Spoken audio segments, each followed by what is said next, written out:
Waiting in Vain by Braille. Hey Dimple, sound trip?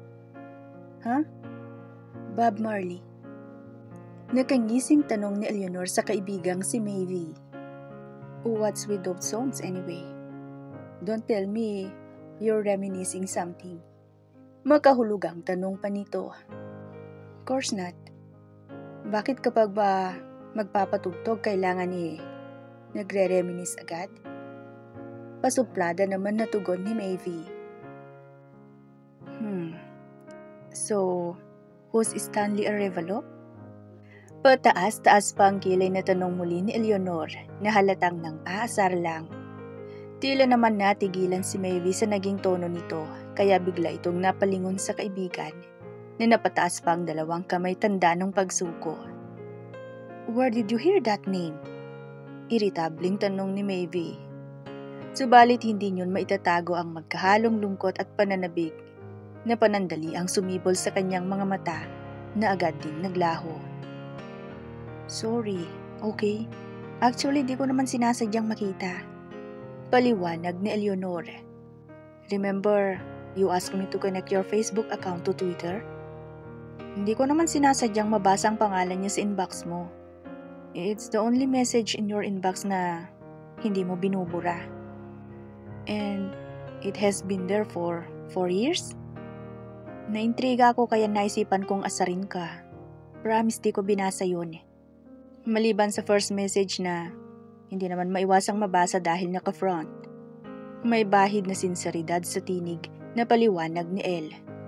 Ilang minutong pareho silang natahimik na para bang tinatantya ang dapat sabihin. Stan is my college boyfriend. Basag sa katahimikang saad ni Maeve. Tahimik lang si Elle na sadyang naghihintay lang kung magkukwento ba ang kaibigan o hindi. Sa ilang taon nilang magkaibigan ay alam na nilang ugali ng bawat isa. And Maeve is a type of person na hindi pala kwento. You can just simply ask her about details dahil nagkukusa itong magkwento, depende sa mood niya. We're both studying at Iloilo. Third year college. Regular siyang taping ng BSF. Ako naman first year taking up BSED, Math. Like any other normal story, we met through friends. My friend is taking up same course like him. Since pareho kaming first year, may mga subject na magkaklase kami at madalas magkasama. We're also neighbors kaya sabay din kaming umuwi. Stan sees us together, always. Kaya naman kinausap niya ang friend ko para makipagkilala sa akin. Zel? Mahinang tawag ko sa kaibigan ko na may halong pagbabanta ng hilahin ako para matigil sa paglalakad. Pauwi na sana kami at gaya ng nakasanayan ay sa Oval kami dumaan. Malapit lang kasi doon ang inuupahan naming boarding house. Hi. Masiglang bati nito sa isang lalaking tumawag sa kanya kanina. Sanhi upang huminto kami saglit. Uy, May. Gusto ka kasing makilala ni Stan. Mahina nitong bulong sa akin kaya wala akong nagawa kundi tingnan ang lalaking tinutukoy nito. May ang tawag nito sa akin. Nakigaya sa palayaw ko kapag nasa bahay. Stanley Lou Arevalo nga pala. You can call me Lou. Lee or Stan. Pwede mo rin akong tawaging babes kung gusto mo. Pagkilala nito na sinabayan ng pagkindat sa kangumiti. Those kinds of guys I hated the most. Mayabang. Okay, nice meeting you. Let's go, Zel. Tugon ko kasabay ng paghila sa kamay ng kaibigan ko na walang nagawa kundi ang sumunod sa akin dahil alam niyang bad trip na ako. What was that? Alam mo namang may boyfriend na ako? Hasik ko kay Zel. Pagpasok pa lang namin sa boarding house.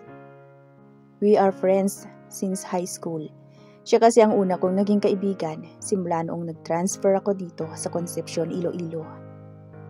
Ito naman, gusto lang makipagkilala ng tao sa iyo eh. Katuwiran nito sa kapabagsak na naupo sa sala. Beside, wala naman dito ang BF mo. If I know kung sino-sino din nakilala nun sa school niya. Wala naman sigurong masama kung makipagkilala lang. Di ba? Over ka? Napahiya tuloy yung tao sa ginawa mo. Dagdag nito na sinadyang konsensyahin ako at nakonsensya rin naman ako. Yeah, it was rude of me pero ayaw ko lang talaga na basta-basta i-set up. Can you at least be friendly with him? Besides, pareho kayong galing Manila. Sige na May, please. Mabait naman si Stanley. Sure na magkakasundo kayo. Ni Rizel na tinanguan ko na lang bilang pagsang-ayon. Total wala naman masama kung magkikipagkaibigan lang. Days passed so fast. And I realized na magkasundo nga kami sa maraming bagay ni Stan. We even called each other as Megs. We both like music. Pareho kasi ang mga banda na gusto namin gaya ng Parokya ni Edgar, Shackle, Linkin Park at marami pa. We both doesn't like watching movie. We prefer reading books. May mga pagkakataon na magde-debate pa kami about politics or anything na mapag-uusapan namin. He is a smart guy with a sense of humor. Kaya sa bawat araw na lumipas ay mas napapalapit ang loob ko sa kanya without realizing I'm already falling in love. Dahil na rin sa magkaiba kami ng eskwelahan ng BF ko at bihira mag-usap ay mas lalong lumalim ang samahan namin ni Stan. Until one day, she asked me how I really feel for him.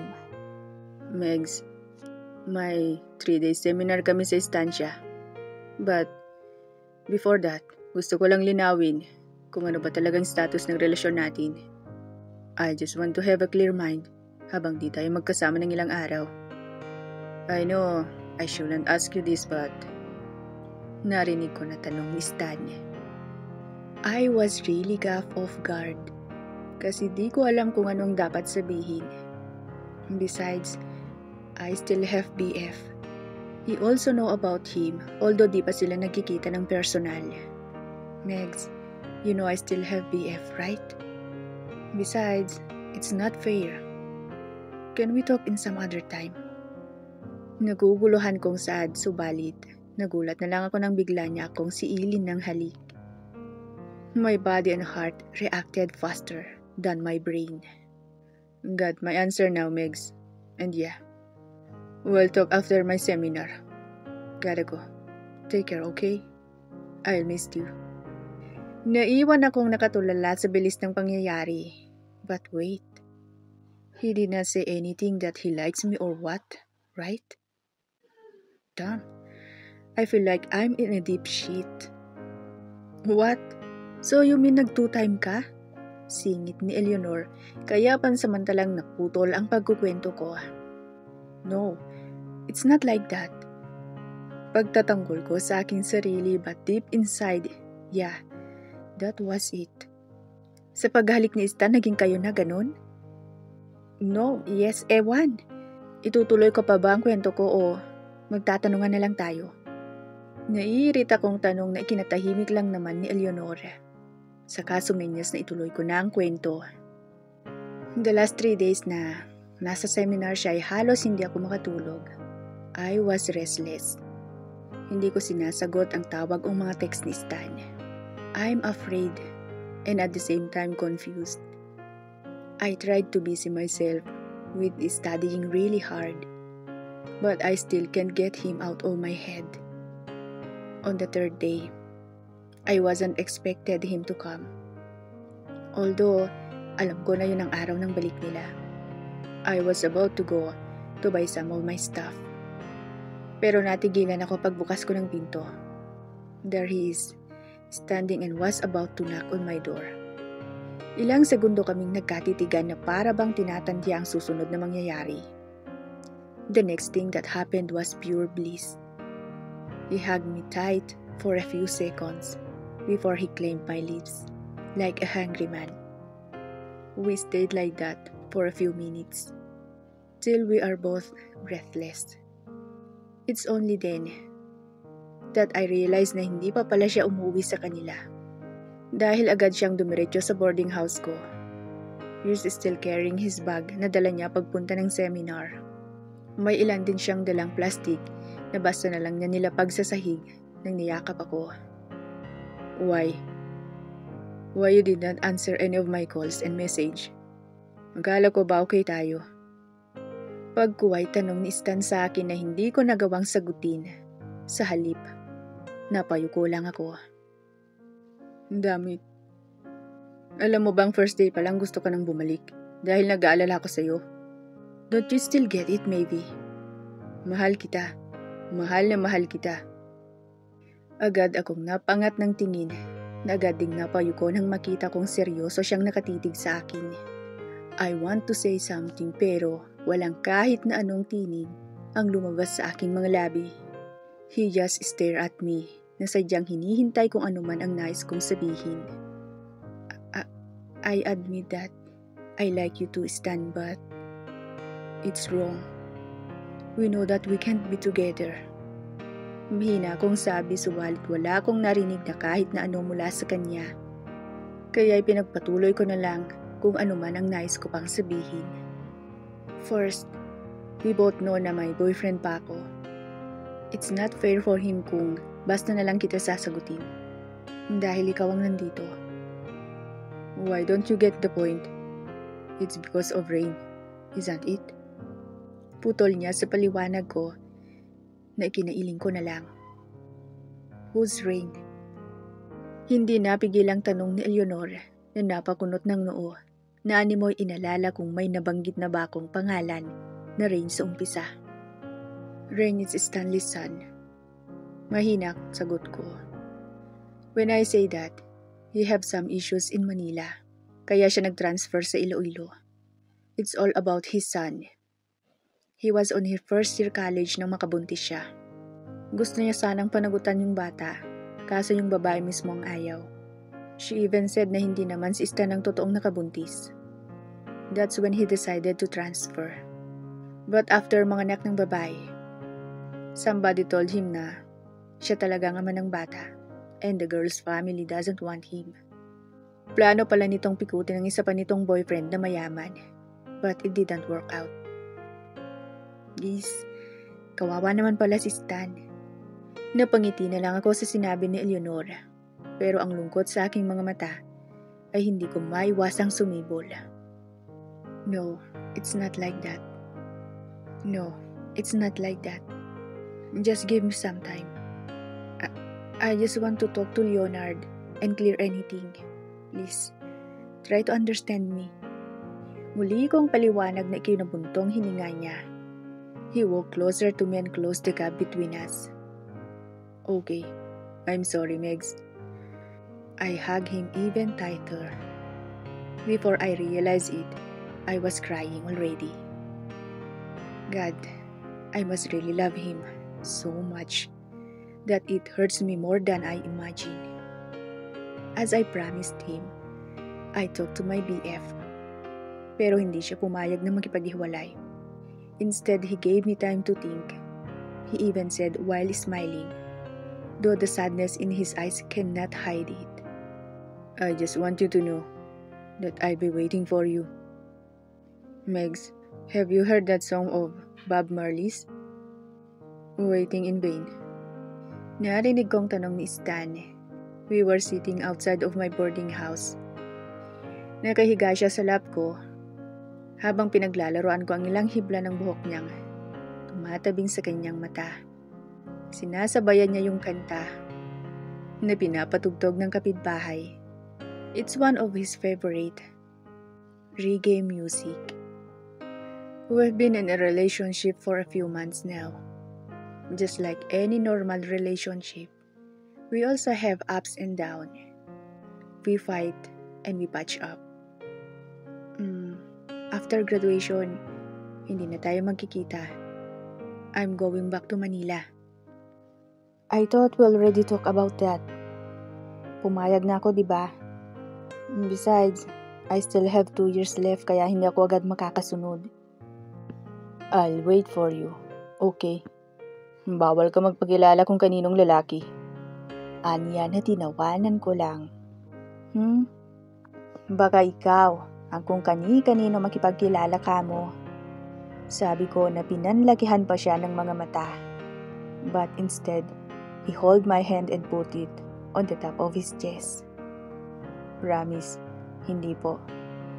But, can I visit Rain? Hindi ko alam pero biglang nanikip ang aking dibdib sa iisiping magkikita sila ng ex niya kahit pa ang bata lang ang nais niyang bisitahin. Si Rain lang? Kunway biro ko. Yes, si Rain lang. Trust me. Megs, if you ever find someone in Manila or na-realize mo na mahal mo pa pala ang nanay ni Rain, just let me know. Hindi ko alam kung bakit ko nasabi ang mga yun. Pero pakiramdam ko ay napakabigat ng dibdib ko sa isiping iyon. One thing I promise you, I won't get married as long as you're not happily married. Dumating man sa puntong pareho tayong makahanap ng ibang mamahalin. Pero sa ngayon, let's enjoy this moment. The moment that we're both happy and in love. After a year. Isang taon ang mabilis na lumipas subalit tila walang nagbago sa relasyon namin. We always called each other, kaya hindi naging hadlang ang layo namin sa isa't isa. Until I decided to go to Manila to spend Christmas with my siblings. Dahil doon nagtatrabaho ang ate ko at kuya ko. May bahay din kami sa Antipolo, where all my mother's side's relative are living as well. At syempre para na rin makita at makasama si Stan. We spent Christmas together with my relatives. And they seem to like him na sadya namang ikinatuwa ko. Merry Christmas, Megs. You never know how happy I was nang sabihin mo naluluwas ka. Nakayakap na sabi ni Stan. I was smiling from ear to ear. Walang pagsidlan ang tuwang nararamdaman ko. We joined in some games na hinanda nila tita. You can say that it was the best Christmas in my entire life. Be, may plan na ba kayong magpakasal ni Stan? Tanong sa akin ng tita ko. Nick, wala pa po. Bakit niyo naman naitanong? Bagay kasi kayo. Tsaka mukhang sobrang seryoso sa'yo si Tan. Nakangiting sabi ni tita. Kaya di ko maiwasang mapatingin sa gawin ni Stan na nagkikipaglaro sa mga pinsan ko ng chess. Little did I know na yun din pala ang huli naming pagkikita at pagsasama. After a few days, ay nakareceive ako ng mga pictures of Stan together with his son, Rain, and obviously, Mother's Rain. It was a picture of a happy and perfect family. You can tell in Stan's eyes how he loved his son. I cried over and over thinking of what to do. I stayed in my sister's apartment in Pandacan, Manila. I changed my phone number. Wala akong ibang pinagbigyan. Kahit mga pinsan ko. Only my siblings know. Ilang beses tumawag si tita kay ate dahil pabalik-balik daw si Stan doon para kausapin ako. Pero dahil sa bilin ko ay walang nagawa sila tita kundi ang ilihim ang address ko. They know me well, kaya hindi sila nakikialam sa anumang desisyon ko. I know I should have talked to him. Pero hindi ko kaya. Baka kapag makaharap ko siya, hindi ko magawang pakawalan pa siya. That moment, ang tanging nais ko lang ay maging masaya siya sa piling ng kanyang mag-ina. 8 years later. Ate, I saw Stan. Hiningi niyang number mo kaya binigay ko. Nakangising sabi ng bunso kong kapatid. Way back then, naging close sila ni Stan. Sa nakalipas na taon, ay sinadya kong hindi makibalita sa kanya. But some of my friends insist that I should know. He's not married yet. Pero nagsasama sila ng ex niya. Rain's mom. It's been a week simula nang sabihin ng kapatid kong binigay niyang number ko kay Stan.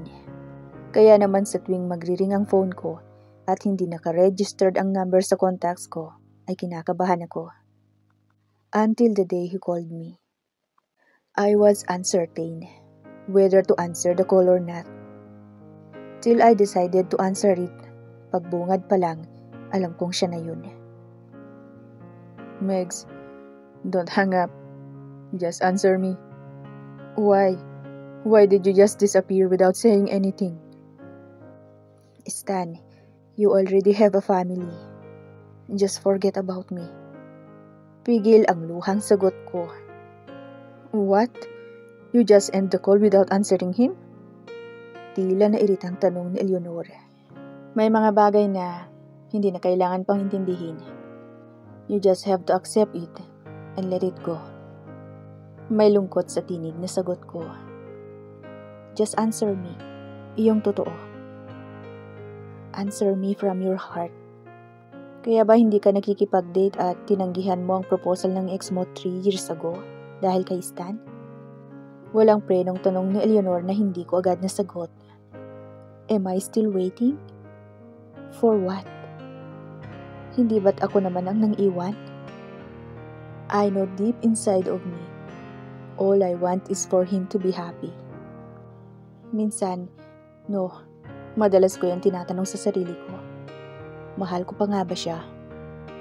Still the answer will be the same. No matter how much I love him, I'll give him up. Dahil ayokong makasira ng isang pamilya, whether she's married to her or not. As long as magkasama sila. Ako ang lalayo at didistansya.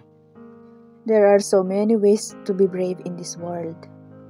Sometimes, bravery involves laying down your life for something bigger than yourself or for someone else. Sometimes, it involves giving up everything you have ever known or everyone you have ever loved for the sake of something greater.